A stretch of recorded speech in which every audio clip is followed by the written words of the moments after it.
Hey you guys, my name is Michael Clarida, and today I'm going to be showing you how I drew this using the XP Pen Artist 22 HD second generation. So enjoy.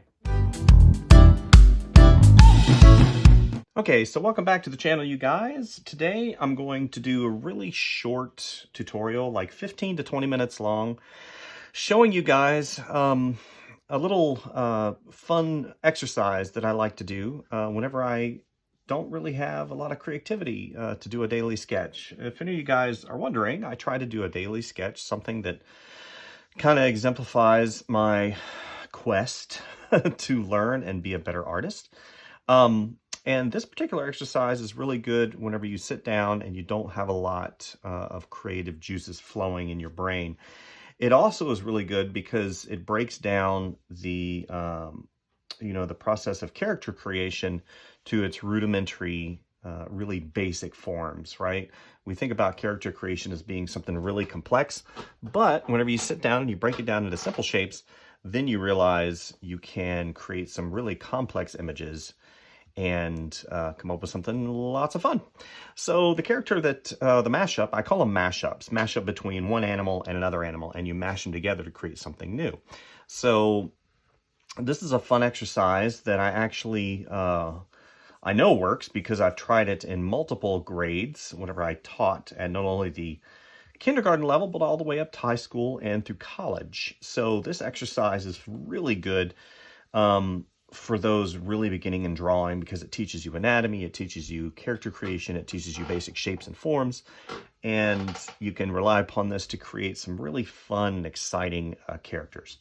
So what animal am I mashing up with the other animal? So today I'm doing a frog, an amphibian, and a rhinoceros.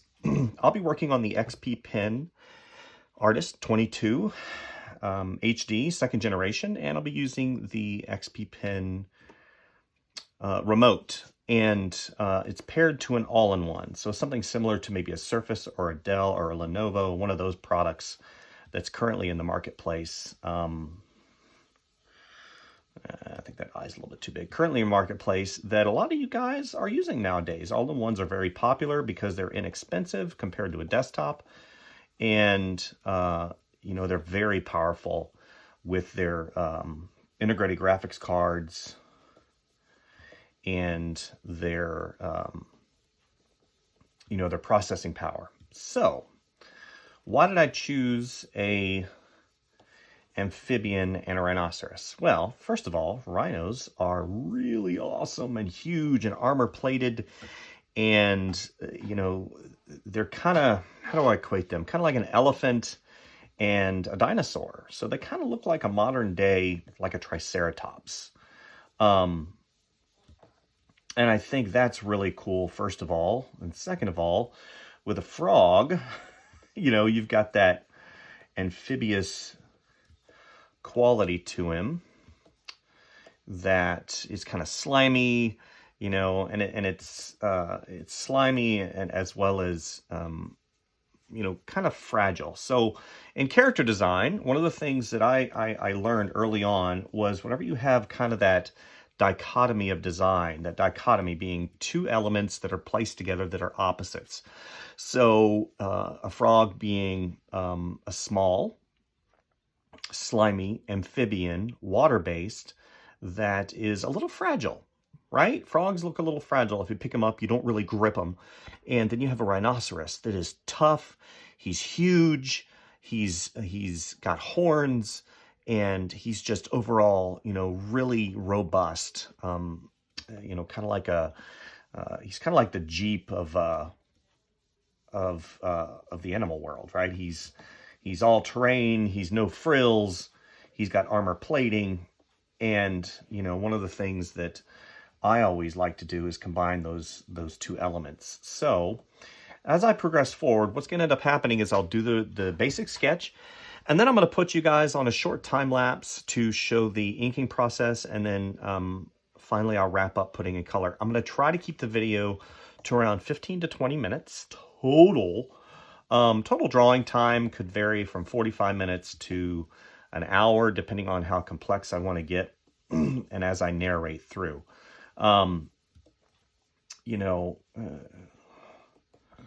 wonderful people over there at XP Pen sent me this this tablet to kind of review, and so far it's been wonderful. It has been a wonderful piece of hardware, and I think that one of the things we always have to remember, especially as we create these images, that even though these images might have a a higher quality level of understanding and rendering, these devices are just devices. They're not the actual person creating them. So one of the things that I always say, especially whenever I use a new device or a peripheral device such as this XP Pen remote, I always say that just as long as it doesn't inhibit me from being creative, it is a winner. And so far, this device, the XP, the pen, the XP Pen Artist 22 has been a fantastic device.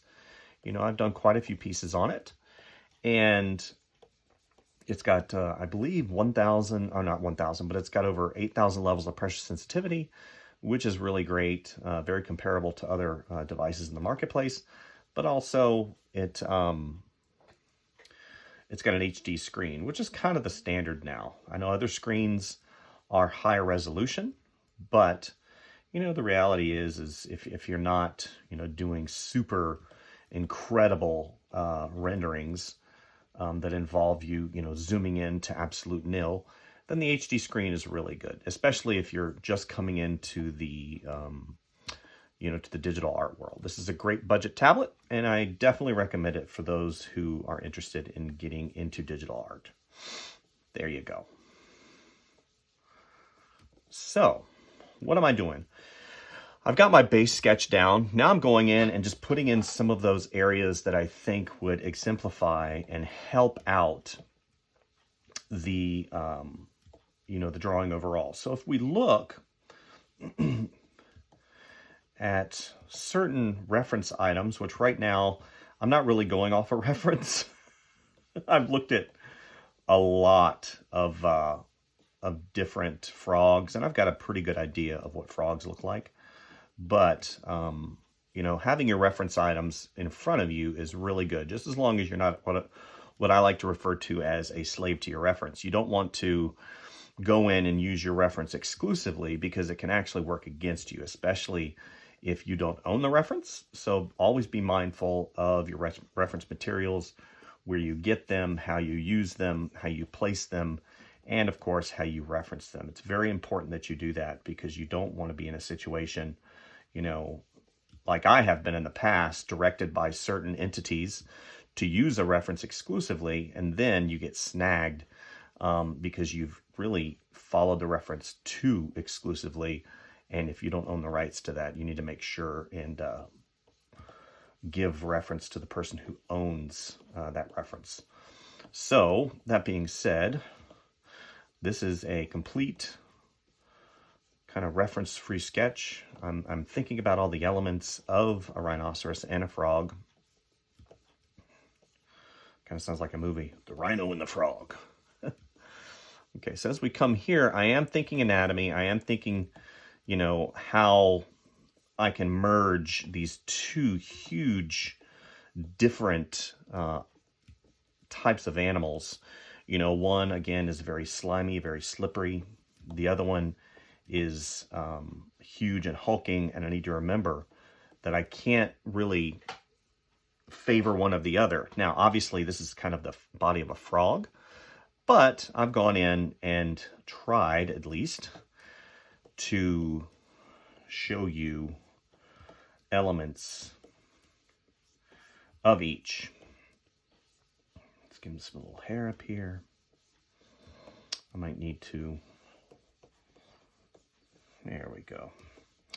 On rhinos, it's really cool because their ears are one of the few features that are kind of soft, right? They look soft. They got little hair sticking out of them. And then you've got this armor everywhere. So I'm going to try, right, the folds. The folds are important. So maybe you've got a fold right here that kind of comes around. And you've got another fold right here.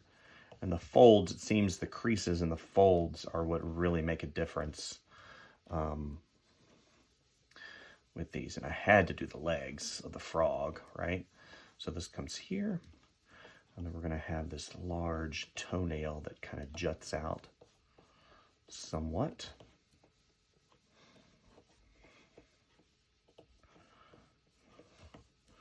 Okay. So what I'm going to do, just because I want to keep this drawing pretty simple. Okay, let's go ahead and do this part up here. I think this part up here is definitely important. So we've got this kind of larger portion of the head, and then it comes down. And I want this to come to a point, because if you look, their nostrils on the rhinos kind of form right into the mouth area. And it's kind of,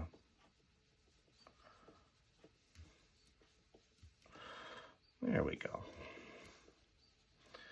Okay, guys, so I'm gonna go ahead and put you on really quick time lapse as I shore up the sketch. And then after I shore up the sketch, we'll bring you back into the live drawing and we'll put in some simplified color to help really define. Let's get some grass over here. He's kind of in the grass. Okay. Here, gonna have that elbow. I didn't do the elbow. There we go.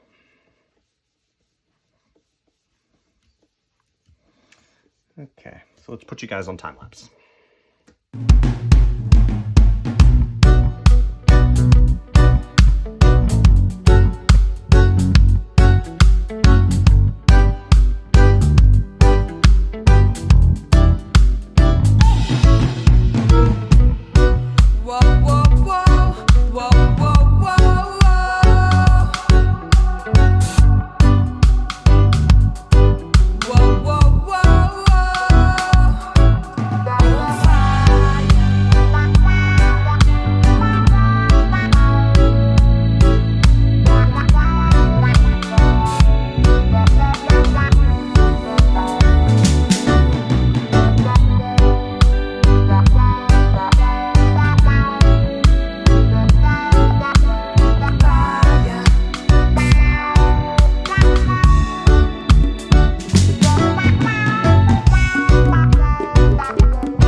So I blocked in the line work really quick, as you guys saw in time lapse. So now what I'm going to do is I'm going to go ahead and choose a green color, but it's not going to be like slap your face green. It's going to be sort of a grayish green color. And I'm going to stay on this existing brush that I have right here, this Pastel C. And there's many ways that I can go in and block in the color, but I feel, you know, for this particular exercise, I'm going to go ahead and turn pressure off.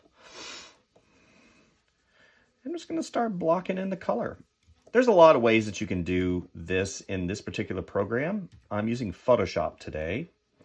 Photoshop is a great program for those of you who want to get into the industry, and it literally is like a Swiss Army knife. It does so many things, from, of course, photo manipulation to painting that you see here.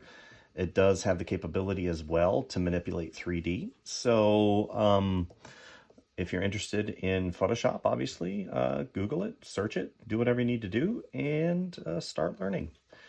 There are other programs out there that are free. Photoshop is not one of them. So as you see, I'm just basically color by numbers, right? I choose a color.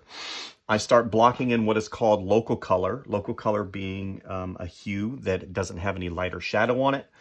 And it is the base color to which I will be painting certain aspects of this particular creature. One of the things that you probably want to do is you create your own little palette, and you can create it over here on the left-hand side on the same layer if you like, or you can place it on a separate layer. I like having that because eventually I'm going to have to reference that color again. And I want to have it handy-dandy whenever I'm ready. I don't want to have to unclick layers and whatnot and search for that color. So I'm going to go ahead and put you guys on time-lapse as I block in this local color. And as we progress through this mashup, this frog rhino, you'll see he'll start coming to life, which is really a lot of fun, especially in this digital environment. You can really manipulate these images and create different textures and whatnot. So I'm going to put you guys on time-lapse as I block in the local color. Enjoy!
Okay, so that is the final drawing. Just to go through my layers really quick so you guys weren't lost, after I blocked in my local color, we'll go all the way back. So here's the sketch with local color, and I started putting in a little bit of different hue just to kind of push and pull the overall contrast. Then I went in and I put my shadows in on a layer mask using multiply, and I did a darker purple, a cooler color to kind of, again, push back and pull some of those highlights of the character. So then I went in and put some highlights in using the normal layer. And finally, all of these are on layer masks. So then I went in and put some reflective color on there just to, again, give it some more form overall. I'm playing around with the layer transparencies right now. I actually like the normal. And then I went in and put a little bit of eye shine, and I placed some overlay highlights to give it a little bit of sheen because it is a frog, partially. And then finally I went in and did some upper highlights on overlay, again, to kind of push back and pull some of those contrast items. So that's it for today. Hopefully you enjoyed this video. It wasn't too long. You know, using the electronic devices that we have available us today, and especially not only the software, but this tablet right here, it's just a wonderful thing. With the 8,000 plus levels of pressure sensitivity, you get an incredible drawing experience, coupled with the fact that this is a textured surface. It is an applied textured surface, so it's very similar to drawing on paper. In addition, it's anti-reflective, so I'm not having to deal with all the ambient reflections that are happening in this room. So that is all I wanted to show you guys today. Hopefully you enjoyed the video. Definitely like and subscribe, and there's tons of other videos here on the channel. And as always, go out and draw something fun. This exercise is a wonderful exercise, mashing up two animals, and it doesn't stop there. You can mash up mechanical, organic. You can do sea creatures with land animals. You can do whatever you want. The only thing that stops you is your imagination. So hopefully you guys, like I said, enjoyed the video, and we'll come out with a few more videos coming soon. Thank you, guys.